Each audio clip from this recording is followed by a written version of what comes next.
Crisis. Is the crisis going away, or is it getting worse? And what do we mean by crisis? The European nightmare is of a crisis which started in finance, 1929, became an economic crisis in the real economy, economic recession and depression, led to fiscal pressures on the state and cutbacks on state expenditures, which deepened already existing ethno, national, religious, gender divisions, and, as you know, led to fascism, Holocaust, and World War. So is this never again or yet again? In order that it should be never again, there were many major changes in the 1940s. 1944, 15 years after that financial crisis, the world imposed strict financial controls over finance. Keynes led Bretton Woods so that finance never again would be so volatile and so destructive. In order that the European nations and states would not be so militaristic, engaging in war, the European Union was formed, in which at every crisis there would be ever closer union so as to move into political integration, so those communities would not ever want to fight each other again, and that there would not again be war in the space of the European Union. So, is this yet again or never again? In the 1980s, those controls over finance were removed in the name of deregulation and freeing up the economy. The European Union today is challenged. Some countries want to break away. The rest of Europe is engaged in restructuring, a restructuring to ensure stability. So I'm going to ask questions about the nature of crisis, why, under what circumstances, and how we might theorize whether crisis gives rise to a cascade into violence, and how those processes are gendered, and the role of democracy and the depth of democracy in potentially ensuring that those processes do not happen again. So, let's start with finance. The governance of finance. The governance of finance in the interests of democracy, so as to stabilize finance so it is not disruptive of the real economy in the way that it was in both 1929 and 2007. So what does it mean to regulate finance? Is this something in which we should be looking at the culture of the governance in firms, or is this something which is more a political project of the state? Is this something that the state should do? And how are those processes gendered? Should there be greater diversity in the management of those boards which run those finance companies? Should we have compulsory quotas, as the EU has suggested, on those companies, so that there must be diversity, so that you cannot have the herd-like behaviour of those groups which were so uniform and so uniformly risk-taking? How do we reform the governance of finance? That financial crisis cascaded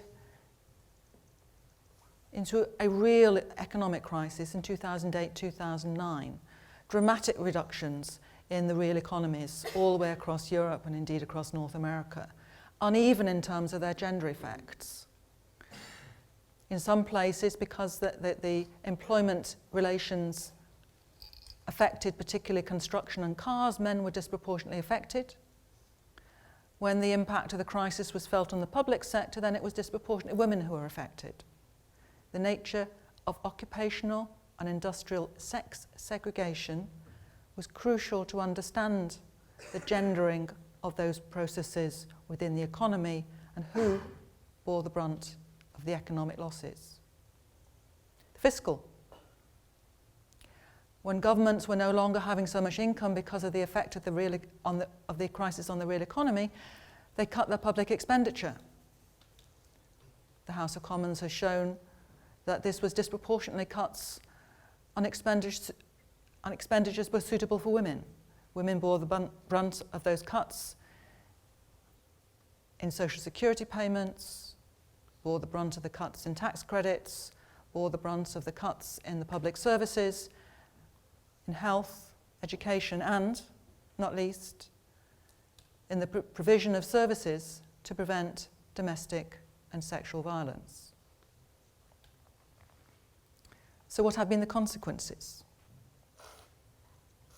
Have those changes in the political economy cascaded into violence?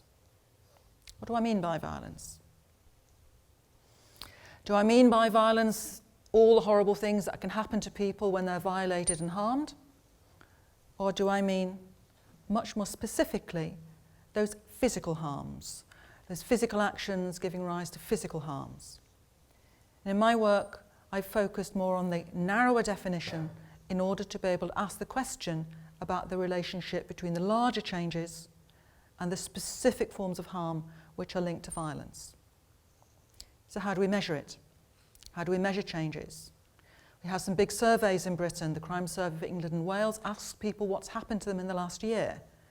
And they record all of those incidents of violence. And so you can analyse that and ask if it's changed over time. When we looked at that, we entered a controversy about how to measure violence. We thought we should count everything. We discovered that the official statisticians cut it off at 5. After 5, it wasn't included in the estimates. Why not? So we argued, and we won, and changed a way in which they would count violence.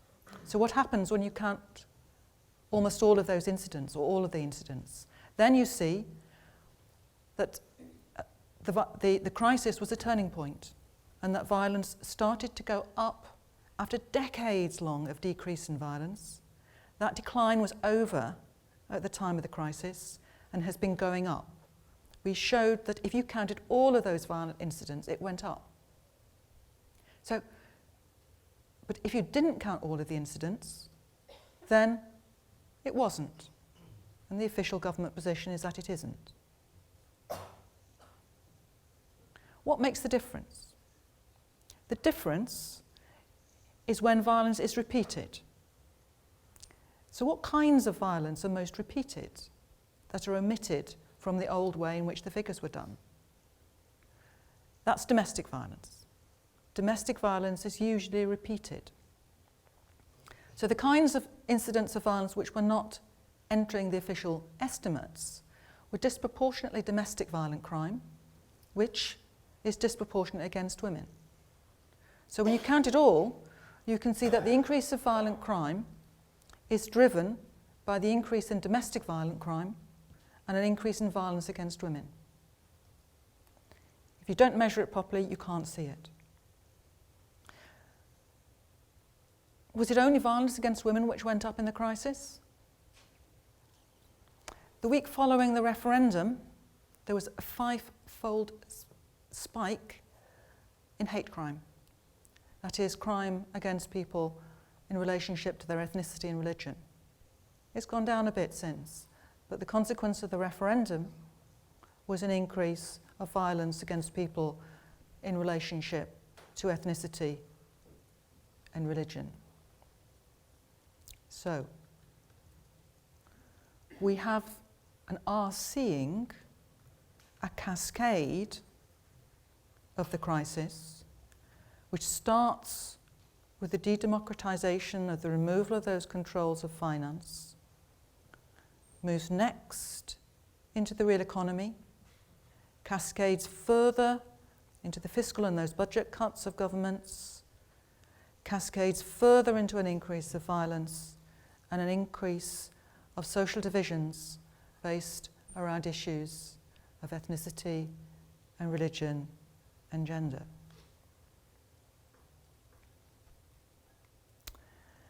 Do I stop there? Or do I point to some of the differences between now and the crisis a century ago? There are some differences. We have a greater depth of democracy. We have more people involved in democratic decision-making. Women got the vote in 1928 in Britain. We've seen an increase of the extent to which more people make decisions which are relevant to all of these issues. We see the attempts to get women onto those boards of those finance companies. We see more women in Parliament making decisions. We see attempts to get more decisions made by the police which take into account those issues of domestic violent crime. We see an increasing depth of gender democracy pushing back on some of those processes of the cascading crisis. The issue of the European Union sits there as well. Will there be further political disintegration, or will there be further integration?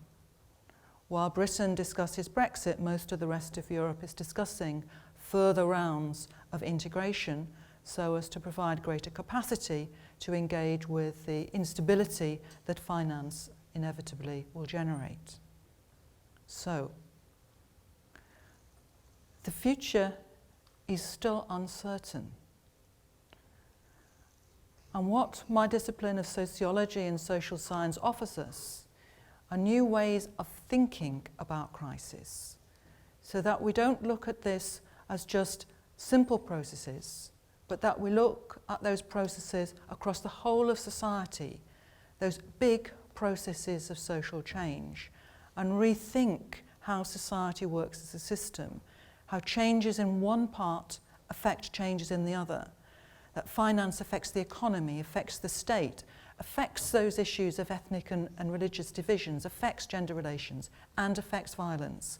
Political economy, democracy, and violence are part of the same system, and the gendering of that is something which is different as well. The gendering of those processes and the increased depth of gender democracy is different from the last century. We don't yet know the future. It's in balance. Now is a tipping point. The crisis is still cascading.